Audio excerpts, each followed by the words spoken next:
Praise the lord. ప్రభునందు మాకు అత్యంత ప్రియమైనటువంటి దేవుని బిడ్డలారా, ప్రభువైన యేసుక్రీస్తు నామములో మీ అందరూ కూడా వందనాలు తెలియజేసుకుంటున్నాను. ఈ ఉషోదయ వాక్యం మిమ్మల్ని అందరూ కూడా ప్రేమతో ఆహ్వానిస్తున్నాను. బాగున్నారు కదా? ఆది కాండంలో దేవుడు ఆదామును పిలుస్తున్నాడు. ఆ తోటలో అపవాది మాటలు విని తినొద్దన్న ఫలాన్ని తిన్న తర్వాత ఆ యొక్క ఆదాముతో దేవుడు మాట్లాడుతున్న మాట, ఆదామా నువ్వెక్కడున్నావు అని పిలుస్తా ఉన్నాడు. దేవుని పిలుపొందుకొని ఆదాము అంటున్నాడు, నేను చెట్టు చాటున ఉన్నానని దేవుడు ఆ యొక్క ఆదాము అంటున్నాడు. దైవజనాంగమా, దేవుడు కొన్నిసార్లు మనల్ని పిలుస్తూ ఉంటాడు. ఎందుకు పిలుస్తాడు అనే కొన్ని మాటలు మీ ముందు నేను ఉంచబోతున్నాను.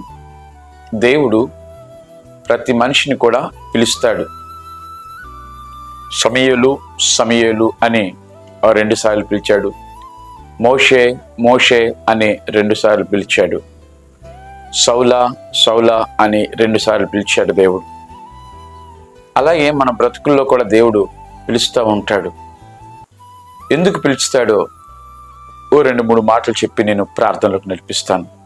రండి, మత్తయి సువార్త 11వ అధ్యాయం 28వ వచనంలో ఉంటుంది. ఈ విధంగా పిలుస్తున్నాడు, ప్రయాసపడి భారం మోసుకుంటున్న సమస్తమైన జనులరా నా యొద్దకు రండి, మీకు విశ్రాంతి కలుగు చేస్తానంటున్నాడు. అంటే అనేక శ్రమల ద్వారా, అవమానాల ద్వారా, నిందల ద్వారా, బాధలతో మరి ఎవరైతే ఉన్నారో వారందరినీ ప్రభు పిలుస్తూ ఉన్నాడు. ఎందుకింత ప్రయాసపడుతున్నావు?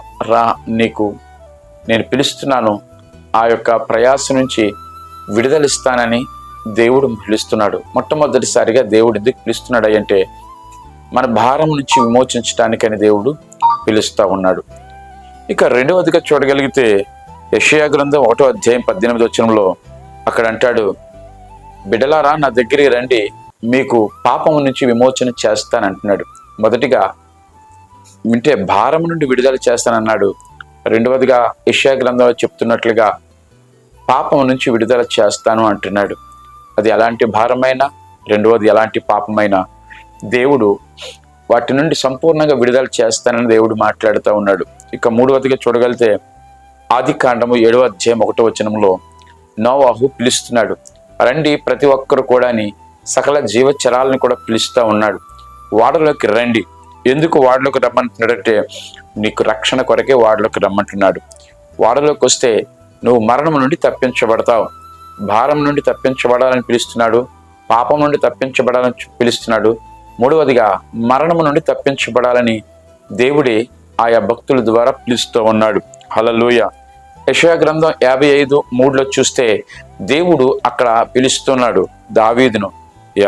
ఏమంటాడంటే యెషయా గ్రంథంలో ఆ యొక్క ఇశ్రాయేలు భక్తులతో మాట్లాడుతున్నాడు, దావీదుకు చూపిన శాశ్వతమైన కృప నీకు నేను చూపిస్తాను అంటున్నాడు.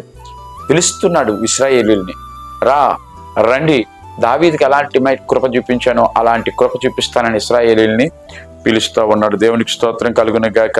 గలతీయులకు రాసిన పత్రిక 5వ అధ్యాయం 13వ వచనంలో అదే దేవుడు అంటున్నాడు, మిమ్మల్ని స్వతంత్రులుగా ఉండటానికే మిమ్మల్ని నేను పిలుచుకుంటున్నాను. ఇంతవరకు కొన్ని బంధకాలతో ఉన్నారు, బాధలతో ఉన్నారు, బందీలు అయిపోయారు. ఈ రోజు నుంచి ఆ బంధకాల నుంచి విముక్తి కలుగు చేస్తానని దేవాది దేవుడే మాట్లాడుతూ ఉన్నాడు. అలాగే ప్రకటన గ్రంథం 19వ అధ్యాయం 9వ వచనం చూస్తే గొర్రెపిల్ల ఆ యొక్క గొర్రెపిల్ల యొక్క వివాహ విందుకు ఆహ్వానిస్తూ ఉన్నాడు దేవుడు. అది చివరి పిలుపు అనమాట. బిడలారా ప్రయాసపడుతున్నారు, భారం మోసుకుంటున్నారు, వాటిలన్నిటి నుంచి విముక్తి కలుగు చేసిన నన్ను నేనే మరి మీ ఎదుట గణపరుచుకునే నిమిత్తము నేను మీకు ఆహ్వానం పలుకుతున్నాను.